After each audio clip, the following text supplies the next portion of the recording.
네, 안녕하세요. 최승윤 작가입니다.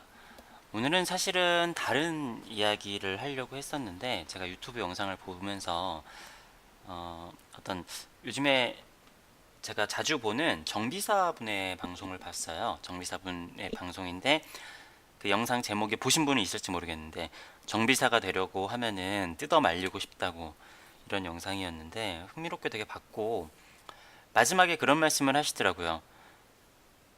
어떤 직업이든 정비사도 그렇고 상위 10% 안에 들어야 된다.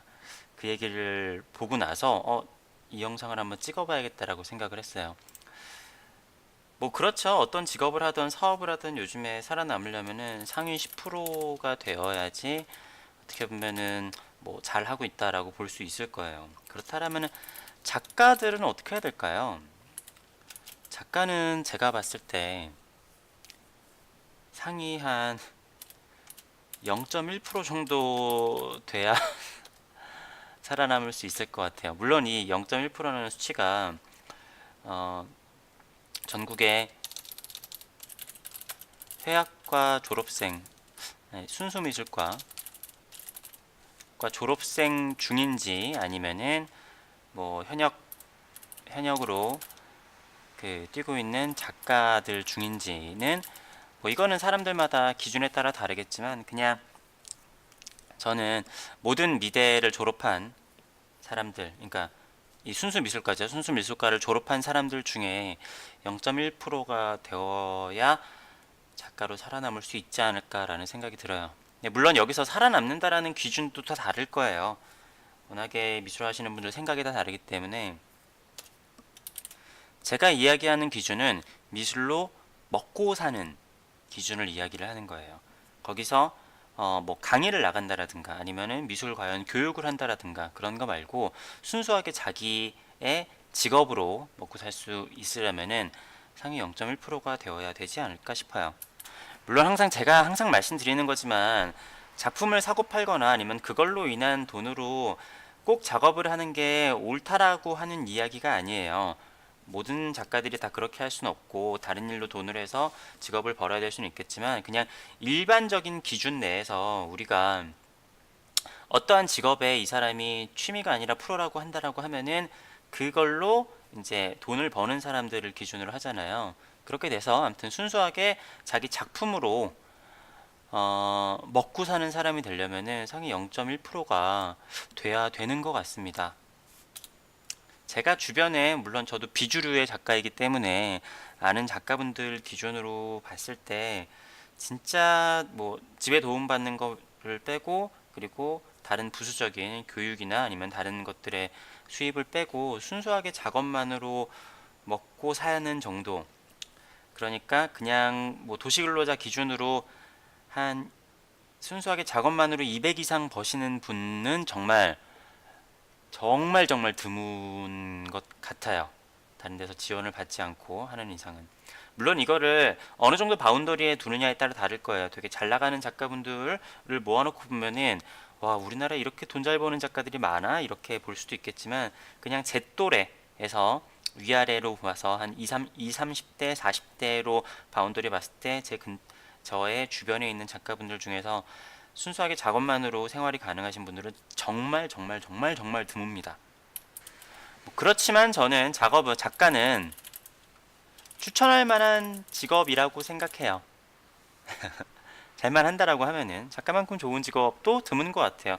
일단은 저는 좋은 직업이라고 하면은 자식에게 추천할 만한 직업이라고 생각을 하거든요. 근데 작가는 추천할 만한 직업인 것 같습니다. 그만큼 힘들기도 하지만.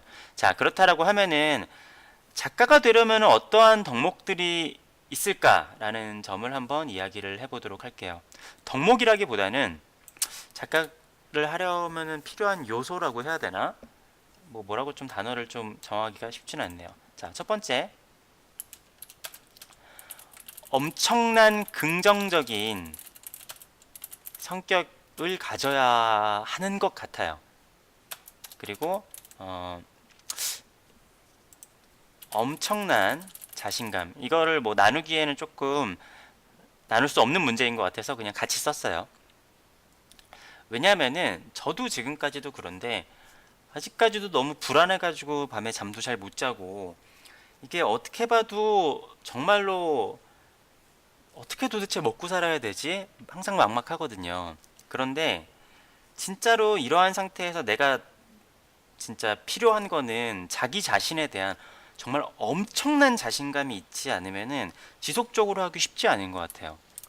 그러니까 뭐 주변의 지원 아니면은 주변의 칭찬 여러 가지들이 있지만 그런 것들은 사실은 따라올 때도 있고 따라오지 않을 때도 있잖아요. 외부적인 요인들은. 그런데 어떠한 상황에서도 내가 이 작가를 계속 해야겠다라는 그런 생각은 뭐 긍정적인 성격도 그렇지만 엄청난 자신감이 바탕이 되어야 되지 않나 싶어요. 물론 이것도 사람들마다 케바케긴 할 거예요.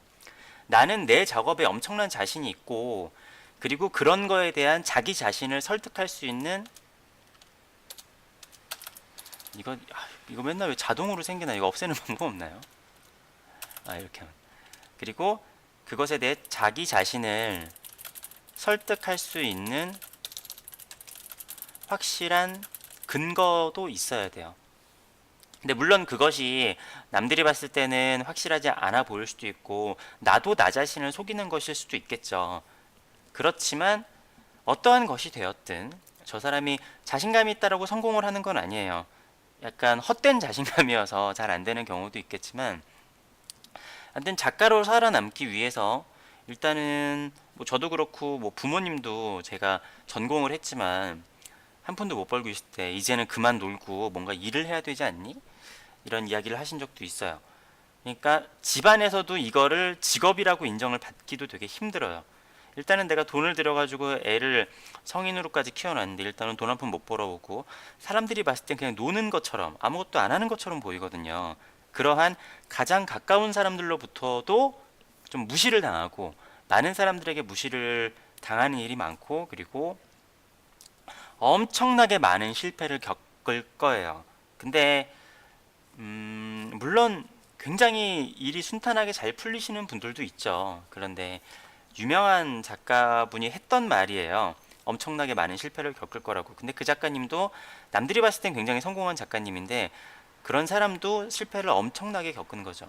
저 같은 경우에도 제가 1년에 한 100군데 정도 이렇게 지원을 하면은 그 중에서 100분의 그러니까 10분의 1이 아니라 거의 뭐 한 4, 5개 정도 겨우 합격을 해서 합격을 하면 돈을 받는 게 아니라 그냥 겨우 전시의 그런 기회가 주어지는 거죠. 개인전도 아니고 뭐 작은 단체전일 수도 있고.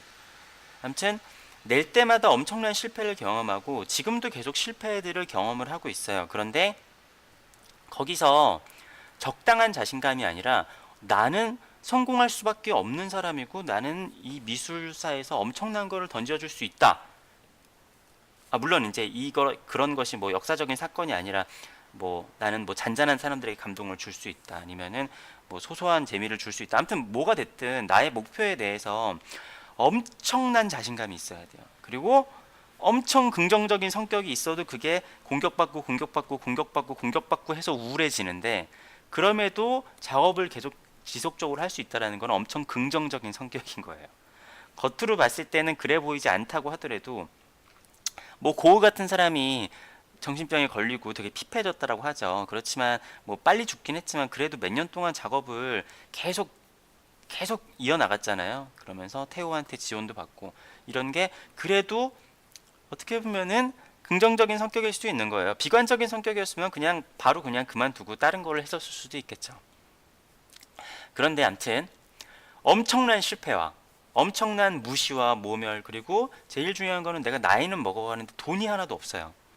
게다가 내가 뭐 결혼을 해야 한다. 아니면은 누군가를 책임을 져야 한다. 아니면은 부모님께서 편찮으시다. 그런데 내가 작업을 계속 할 수 있을까요? 내가 조금만 기다려라. 조금만 기다려라. 내가 진짜 조금 있으면은 정말 성공할 수 있다. 정말 잘할 수 있다라는 엄청난 어마무시한 자신감이 있어야 가능한 일인 거예요. 물론 이게 객관적인 그러한 뭐라고 해야 되지? 그런 것도 좀 있어야 되는 거예요. 근데 어떻게 보면 사업이랑도 비슷한데 어떤 분들 사업이나 그런 거 할 때 자신감은 엄청난데 진짜로 뭐 밑도 끝도 없는 자신감들도 있잖아요. 뭐 그런 경우라면 좀 위험할 수 있겠지만 뭐 그거를 우리가 나중에 어떻게든 알 수 있는 건 아니잖아요. 제가 말씀드렸지만 저를 보아왔던 저희 학교 교수님이나 저희 과 사람들 모두 다 최승윤은 작가가 될 인물이 전혀 아니다. 어떻게 저런 사람이 작가가 돼? 라고 하는데 아무도 그런 생각을 안 했지만 저 혼자 그냥 나는 작가가 될 엄청난 자신감이 있는데 이런 사람이었거든요. 네, 그런데 뭐 나중 일은 어떻게 될지 모르는 거예요. 네, 아무튼 자기 자신의 엄청난 자신감. 그리고 두 번째는 철저한 자기 관리가 필요해요. 어떤 얘기냐면은 우리가 작가들에 대해서 되게 착각하고 있는 게 있어요. 약간 극적인 거를 위해서 옛날 작가들은 그랬을 수도 있겠죠. 그렇던데 작가라고 생각을 하면은 한량 그리고 술 해서 그러니까 그런 사람들 꽤 많아요. 지금도 사실은 많아요. 작업은 안 하는데 그냥 맨날 자기들끼리 모여서 술만 마시면서 뭐 미술계를 비판하고 막 이 사람 저런 사람 비판하고 하는데 작업은 잘 안 해요. 근데 그게 뭔가 약간 자아도취라고 해야 되나? 도취되어 있는 거죠. 나는 약간 작가인 것에 대해서. 물론 그런 것들도 어떻게 보면은 작업의 소스가 되어서 그런 것들이 작업으로 할 수도 있겠죠. 그런데 그리고 물론 술만 마시면서 정말 천재적인 재능이 있어서 술이 재료가 돼가지고 작업을 잘하는 사람들도 있기는 있을 거예요. 그런데 일반적인 기준으로 뭐 그런 거 있죠. 한 100살 넘어 사신 분이 있는데 그분이 어떤 할머니가 100살 넘어 사는 할머니가 매일 줄담배를 피셨대요. 그래서 의사 선생님한테 담배는 몸에 안 좋은 건데 저 할머니는 도대체 뭔가요? 하니까 의사 선생님이 이렇게 얘기를 했대요. 담배를 안 피셨으면은 더 오래 사셨을 거예요. 네. 당연한 얘기죠. 그 술을 마시면서 맨날 술독에 빠져가지고 작업을 하면 잘하는 사람도 있겠지만 그 사람이 술을 독에 빠지지 않고 열심히 했으면 더 작업을 잘할 가능성이 더 크겠죠. 물론 뭐 모든 것이 다 그런 식으로 돌아가진 않겠지만 그럴 일반적인 가능성이 크겠죠. 근데 작가라는 게 항상 혼자 있어요. 학교를 다니면은 내가 학교에서 과제를 내주고 학원을 다니면은 학원에서 과제를 내주고 과기 관리를 해주잖아요. 그래서 어떤 사람들 보면 학원을 다니지 않으면 공부를 안 하는 사람들도 굉장히 많죠. 근데 사실 이러한 성향의 사람이라면은 작가를 하기 굉장히 힘들어요. 작가라는 직업이 좀 되게 애매한 게 뭐냐면은 이제 부모님도 그렇고 주변 사람들이 그래요. 너 오늘 무슨 일 있어? 라는 얘기를 많이 물어봐요. 그러면은 내가 오늘 무슨 일이 확실하게 있는지가 좀 애매한 직업이 작가예요. 분명히 내가 오늘 작업을 해 시간을 투자를 해야 되는데 뭘 무슨 일 있어? 라고 하면은 대답하기가 약간 애매해요. 그러니까 왜냐하면 일반적으로 사람들이 무슨 일이라고 하면은 나가서 무슨 일을 하는 거를 일이라고 생각을 하잖아요. 근데 작가라는 직업이 남들이 봤을 때는 쟤 지금 뭐 하는 거지? 라고 보일 때가 굉장히 많이 있단 말이에요. 그런데 이러한 상황에서도 그 그러니까 나 자신도 그렇게 인식을 하게 되는 경우들이 많이 있어요. 내가 지금 뭘 하고 있는 거지? 나를 관리해 주거나 나를 감시하거나 아니면은 내가 전시가 애정이 되어 있거나 그러지 않고 그냥 혼자 남겨진 시간이 굉장히 많거든요. 나중에 되면 이제 뭐 스케줄이 많이 생길 수 있겠지만 스케줄이 없는 상황에서 저도 몇 년 동안 그냥 혼자서 작업을 하고 발표할 기회도 없는데 혼자서 작업을 해야 돼요. 그런데 그러기가 굉장히 힘들어요. 제가 옛날에 기타를 사람들에게 가르쳐 준 적이 있었는데 기타를 가르쳐 줘도 사람들이 조금 배우다가 잘 안 하게 돼요. 근데 기타를 열심히 하게 되는 경우가 어떤 경우냐면은 기타 공연이 잡힌 경우예요. 공연이 잡히면은 자기가 공연을 위해서 어떻게든 해야 될 거 아니에요. 그렇기 때문에 공연이 잡히지 않은 사람들 같은 경우는 연습이 잘 제대로 되지 않는 경우가 많아요. 왜냐, 내가 이거를 지금 반드시 해야 되겠다라는 당위성, 뭐 목표가 없으니까. 그런데 작가들도 혼자 남겨진 시간이 많으면서 내가 지금 이거를 열심히 하고 뭘 해야지 그게 되는데 이거를 피부에 와닿지 않다 보니까 되게 나태해지는 경우가 많아요. 그런 상황에서 자기 스케줄을 짜고 목표를 세우고 되게 잘 일들을 진행을 하고 해야 돼요. 이 뒤에 하는 이야기랑 같은 좀 비슷한 맥락인데, 세 번째로 필요한 덕목이 비즈니스 마인드예요. 어떻게 보면은 일반적으로 생각하는 사람들이 작가의 이미지랑 좀 동떨어진 얘기를 계속 제가 하는 것일 수도 있어요. 작가가 비즈니스 마인드라고 생각하면 그걸 또 부정적으로 보시는 분들도 있는데, 어떠한 비즈니스 마인드냐라고 하면은 일단 작가는 하나의 1인 기업이라고 보시면 돼요. 자, 1인 기업이라면 뭘 해야 되죠? 개발, 생산, 그리고 홍보, 유통을 해야겠죠.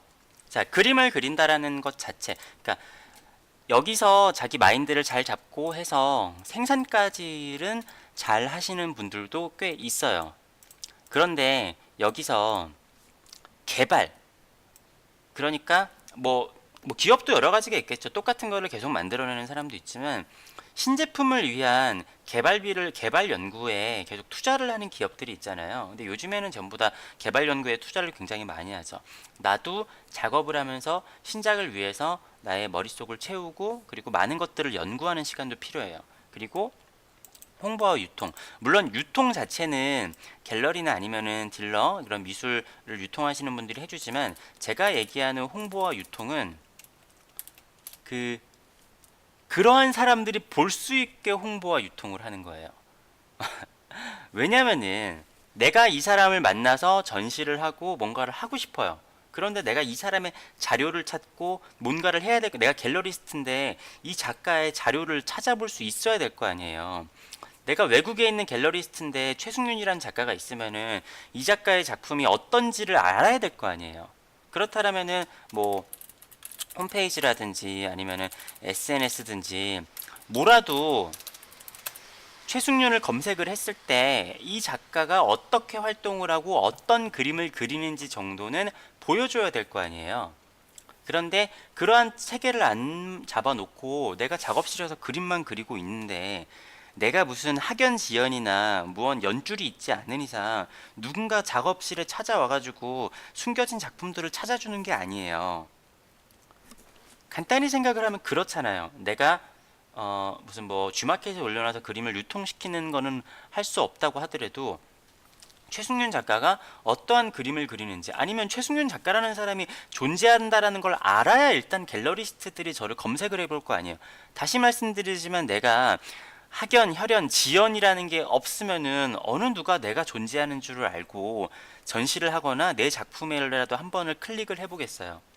그러려면은 갤러리스트나 이제 갤러리스트들에게 홍보가 돼야 되고, 그런 사람들에게 유통을 할 수 있는 경로를 마련을 해줘야 되죠. 그렇기 때문에 내가 그림만 그리는 게 아니라 또 신작 연구도 하고, 그리고 나 자신을 알리기 위한 홍보 과정을 해야 되는 거예요. 그러니까 유통이라는 거는 내가 이렇게 일반인들에게 직접 판다라는 게 아니라 갤러리와의 유통을 얘기를 하는 거예요. 뭐 사업하시는 분들은 알 거예요. 유통이라는 게 내가 제조사가 그 중간 마트와 유통을 하고, 그 다음에 그 마트에서 다시 또 그거를 일반인들한테 유통을 하는 거잖아요. 유통의 의미라는 거를 넓게 생각을 하시면 좋을 것 같고요. 아무튼 이러한 비즈니스 마인드가 있어야 돼요. 근데 너무 당연한 이야기죠. 그죠? 작가가 생산을 하고 개발을 하고, 그리고 나라는 사람을 어떻게든 알려야 사람들이 이 사람에 관심을 가질 거고, 나라는 사람의 정보를 만들어 놔야지 될 거니까. 그런데 뭐 이 네 가지를 전부 다 완벽하게 하시는 분들은 쉽진 않겠죠. 그렇지만 지금 현대 미술 중에서 굉장히 성공을 한 사람들은 이런 것들을 굉장히 잘하는 사람들이 많아요. 물론 우리나라에는 좀 적은 경우들이 많이 있어요. 아직까지도 우리나라는 지금 미술의 역사가 어떻게 보면은 한국 전쟁 이후로 그렇게 오래되지 않았잖아요. 어느 정도는 진짜로 우리나라는 어느 정도 전까지는 작업실에서 가만히 작업만 하고 있어도 알아서 홍보와 유통이나 이런 것들이 되는 경우들이 꽤 있었어요.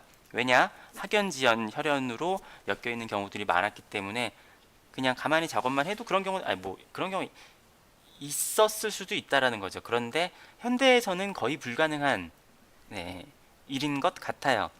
정말 엄청난 혈연 학연 지연이 아니면은 그런 일들이 생길 수가 없어요. 그렇기 때문에 내가 작가가 된다라고 한다라고 하면은 그냥 한량으로 그림 슬슬 그리면서 술이나 마시다가 작업실에서 작업만 열심히 하면은 작품이 인정을 받고 좋은 작가가 된다라는 거는 그냥 어디 B급 영화에서 보는 그 말도 안 되는 작가의 이미지예요. 네.